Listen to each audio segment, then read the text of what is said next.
Assalamualaikum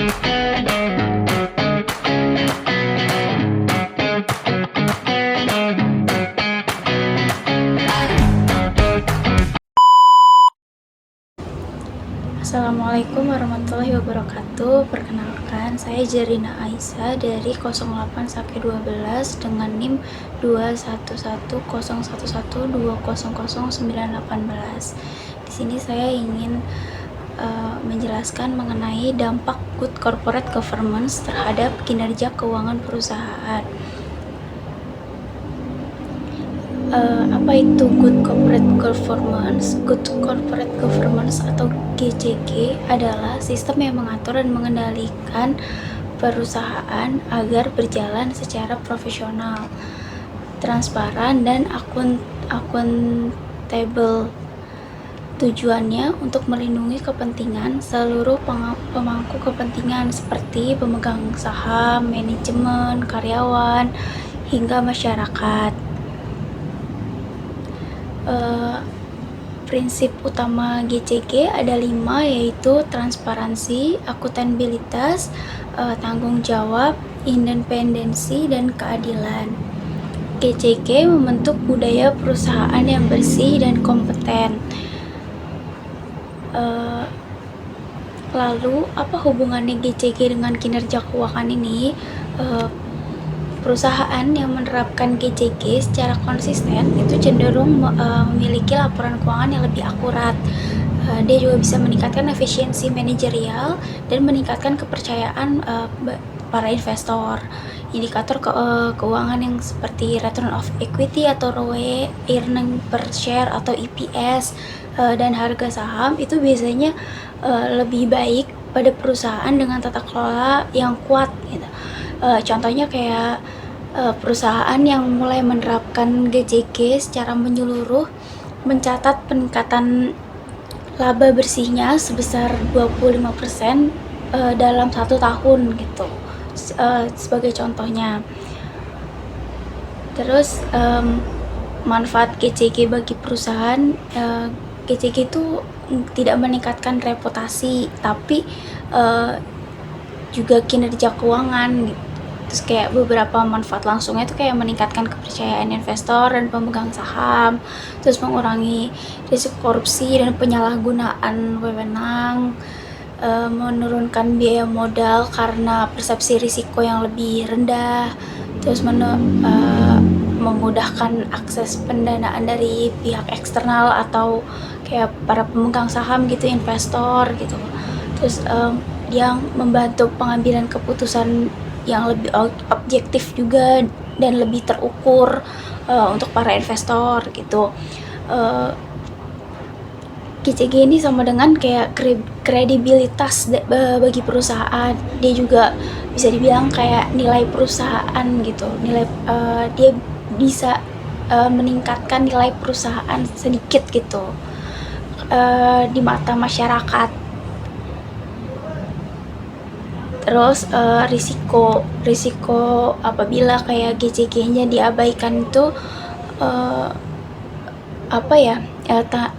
perusahaan tuh bisa mengalami risiko yang lebih serius gitu, kayak skandal keuangan, manipulasi laporan keuangan, terus kayak ada penurunan nilai saham yang secara drastis turunnya, terus ada hilangnya kepercayaan pada para investor gitu. Jadi investor udah nggak percaya lagi kepada perusahaan. Terus ada konflik kepentingan dalam pengambilan keputusan. Jadi semuanya kayak ngambil keputusan tuh kayak tergantung si A atau si B gitu. Terus ada kemungkinan terkena sanksi hukum atau regulasi bagi perusahaannya gitu. Terus banyak juga perusahaan-perusahaan besar itu runtuh karena pasar sahamnya gitu, kayak karena tidak menerapkan GCG-nya sih lebih tepatnya. Jadi dia kayak kurang menerapkan GCG yang membuat masyarakat tuh meragukan si perusahaan tersebut gitu. Itu juga perusahaan-perusahaan itu runtuh juga karena faktor tata kelolanya juga, karena mungkin tata kelolanya yang kurang bagus gitu ya, jadinya bikin perusahaan itu tuh cepet bangkrut seperti itu. Terus ini ada langkah-langkah dalam penerapan GCG. Saya juga akan menjelaskan itu. Yang pertama itu ada membentuk struktur organisasi yang jelas seperti dewan komisaris, komite audit, dan lain-lainnya. Terus habis itu yang kedua ada menyusun dan menjalankan kode etik bagi para perusahaan ya. Terus yang ketiga menyediakan laporan keuangan yang lebih transparan dan tepat waktu, lebih transparan kepada masyarakat dan kepada investor ya terutama. Terus mendorong budaya kepatuhan terhadap hukum dan regulasi. Yang terakhir menerapkan sistem pengawasan internal atau whistleblowing gitu. Penerapan GCG juga itu harus dimulai dari pemimpinnya gitu. Jadi dari dari bosnya lah istilahnya ya, penerapan GCG ini. Jadi kalau dari bosnya sudah menerapkan GCG, itu bisa nanti diteruskan gitu oleh para karyawannya gitu. Jadi bukan cuman karyawan atau bukan cuman pemilik perusahaan, jadi harus dua-duanya gitu yang bekerja sama, antara pemilik perusahaan dengan karyawan gitu. Jadi harus dua-duanya seperti itu, karena GCG ini kan bisa menaikkan harga saham juga ya. Kebetulan kayak dengan adanya GCG kayak para investor tuh jadinya bisa lebih berminat gitu untuk menginvestasikan dananya ke perusahaan seperti itu. GCG ini atau Good Corporate Governance ini sebenarnya bukan pilihan bagi perusahaan, melainkan itu kebutuhan perusahaan gitu untuk menaikkan nilai perusahaannya gitu, untuk menaikkan ya sebenarnya termasuk reputasi sih sebenarnya ya, reputasi perusahaannya dan